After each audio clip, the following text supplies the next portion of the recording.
Let's move on to the fourth main topic today. Chris, what is our fourth main topic today? This is from Brent Lesinski. I remember last year you discussing the need to update the Magneto character since surviving the German concentration camps wasn't viable anymore due to age and time. You also suggested that perhaps a black Magneto who saw the worst in humanity by surviving one of the major African conflicts. Looks like X-Men First Class writer Zack Stentz agrees with you and is pushing for Breaking Bad's Giancarlo Esposito. What would you think? This is a very divisive question. Yep. Yep, sure is. Well, look, just to go back a little bit. About almost a year ago, not quite a year ago, Rob and I, we did have a discussion that came up about what would we think about a black Magneto? And the reason that came up was strictly because, okay, when the first X-Men movie came out, I believe it was 1999, when the first X-Men movie came out 20 years ago, we had the greatest opening, what I still believe is the greatest opening of any comic book movie ever. A young Eric in a German concentration camp being torn away from his family. It's like, it was a wake-up, bell that rung throughout the movie industry. It's like, comic book movies can be like this. It was amazing and incredible. But 20 years ago, that meant you had to have a much older than we're used to Magneto, played brilliantly by Sir Ian McKellen. That was 20 years ago. And the issue came up is like, if you're going to do X-Men now and today, unfortunately, the German concentration camp origin thing doesn't work anymore because now we'd be looking at a 90-plus-year-old Magneto. And I don't think that's where we're going to be. So the issue came up with, well, what other human tragedies? Because really the important thing about Magneto isn't that he was in a concentration camp, it's that he was in the situation of an atrocity that exposed him to the absolute worst of humanity. And there have been other situations like that, and the conversations come up. Well, anyway, X-Men First Class writer Zack Stentz recently came out because there have been some reports going around that Giancarlo Esposito was being looked at for the MCU. Zack Stentz, again, who is connected with the X-Men universe, he took to Twitter and said the following: Esposito is a brilliant actor who could play nearly any role. But if you wanted to reimagine Magneto as a Tutsi, survivor of the 1994 Rwandan genocide, he'd be pretty amazing. Now, for those of you who don't know much about what is he's talking, back in Rwanda, it was basically two main ethnic groups. I believe it was the Hutu and the Tutsi. Mm-hmm. And they had any reports from 800 to over 1 million people were slaughtered in under 3 months. Not over 20 years of conflict, not over whatever. It was almost 1 million people slaughtered in 3 months. And at the time, in that government, you actually had to have your ethnicity on your ID card. Whether you were Hutu or Tutsi or whatever, you had to have that on. And they were literally setting up roadblocks, checking people's ID. And if they had the wrong ID, they pulled them out of their card and butchered them with machetes. I mean, that's what it was. Neighbor was killing neighbor. Husbands were forced at gunpoint to murder their own wives if they were a mixed marriage. It is just one of the most brutally horrific things, truly showing the worst side of humanity. And there have been a few of those examples. So he's talking about the idea of, okay, we need to update Magneto. We can't have a 90-plus-year-old Magneto at this point. And by the way, I reject these notions of, well, just say mutants age slower. That's not what mutants are, okay? Don't do a complete departure of what an entire character group in the comics are just to hold on to one character point. You're changing everything. So no, I reject that notion completely out of hand.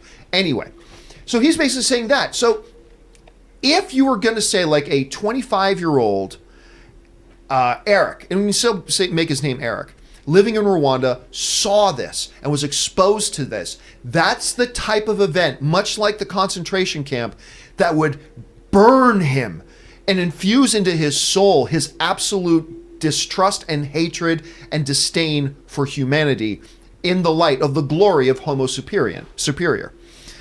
It's the exact same thing. And my argument for this, guys, has been this, is that if you look at the Batman origin story, it's not the fact that Batman's parents were shot in a back alley that's important. The important thing is that his parents were murdered in front of him. It doesn't really matter to me if they were shot in a back alley, or if they were shot at Disneyland, or if they were shot in a restaurant while dining somewhere in Gotham, or whatever. The point was he saw his parents murdered in front of him. And to me, the important thing about Magneto, now, don't get me wrong. If this was an issue, I say stay with your original story. Absolutely. Practicality doesn't lend itself to that here. So I'm saying the important thing is that Eric Magneto is a guy who has to have had that defining moment when he was younger, whether it was when he was a child or when he was in his 20s or whatever, that truly turned him to his current path in life, which is Homo superior over Homo sapien, and a complete loss of faith in it. And I think you can do that. In that light, a guy like Esposito to play Magneto in that sort of a thing, magnificent. I think would be absolutely magnificent. Now, I've had a few other people suggest some other names too. I keep forgetting the name of the actor. He was just in Godzilla King of the Monsters. He was the patriarch of the Lannisters. He was the Lannisters' dad who got shot with the arrow in the toilet. I'm trying to remember the actor's name. I'm freezing on his name. I'll find it. A lot of people have been saying, hey, that dude, find like one of the European atrocities and make that do that. That would work as well. I'm totally good with that. But I just think one way or the other, we've got to move and adjust off of that. And when you understand that and accept that, then the suggestion from the X-Men First Class writer of a guy like Giancarlo Esposito becomes, to me, profound. I think it's a wonderful, wonderful idea, and I would be totally down for it. Now, X actor playing X role, there's lots of other guys. All I'm saying is, if the X-Men writer is going to put up this guy's name, I'll put my hand up and say I support it. There are other actors I would support as well, but I'd be down for this. Anyway, Aaron, you're hearing this whole story, understanding the background of Magneto and all that kind of stuff. Do you think this is a change they could make, or do you think it might behoove them, as the MCU, to, even if we've got to get a late 80s, mid 90s Magneto, if we're just starting out the X-Men thing in the MCU, maybe it's more important just to stay to that original stuff, even if it compromises something else. How do you think they should approach it? I think that giving him a new story is a fantastic idea, because it doesn't take away from the atrocity of the Holocaust. And that is something that, I mean, we're always going to go back and see the original X-Men movies. Like, that has been memorialized. That is set in stone. Those movies are not going anywhere. So creating a new story that focuses on a different world atrocity doesn't take that away. It doesn't erase it. It doesn't remove it. We still have that. And as we were talking about on Tuesday, the purpose of theater, the purpose of filmmaking has always been to hold a mirror up to society.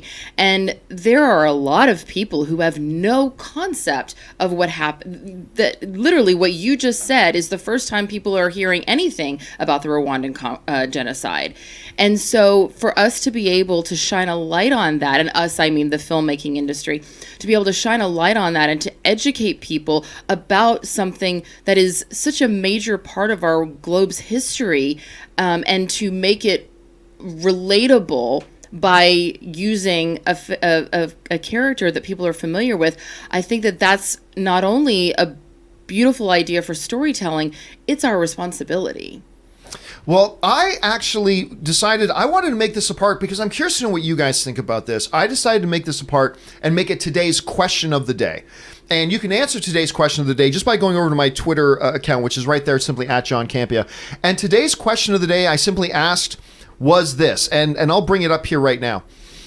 With the X-Men First Class writer suggested a new origin for Magneto in the MCU. Would you rather have, and honestly, I'm not asking facetiously, would you rather have a 90-plus-year-old Magneto from the Holocaust era, or a moderately younger one surviving another more relatively recent atrocity? And I'll tell you what, almost 2,000 of you guys have voted so far. And I'll tell you what, I'm shocked by these results. Wow. I truly, truly thought the majority of you guys would say stick with the 90-plus-year-old Magneto. I really, really did. But right now, you guys, 77% of you going no, go relatively younger, making him 50 to 70-year-old Magneto, and 23% are you saying, no, man, I mean, it's the classic Magneto. Stick with the classic Magneto. Even if it is 90-plus, 23% of you guys are saying that. Again, I'm shocked. I really thought more people would say that, but I personally agree with the majority of you guys. I think the way to go here is to change the event, make it horrific, make it one of the terrible humans showing their worst atrocity things, but just make it so we can have a modern day Magneto and a modern day Charles and, you know, all that kind of stuff. So I think that's the best way to go. But not everybody agrees, and that's the best thing about the movies is we don't always have to agree. What do you guys think about that whole thing? What do you think, generally speaking, about going with a younger Magneto? And what do you specifically think about Stentz's recommendation of Giancarlo Esposito playing him? I personally think it's a great idea. Jump down to the comments section below and let me know your thoughts.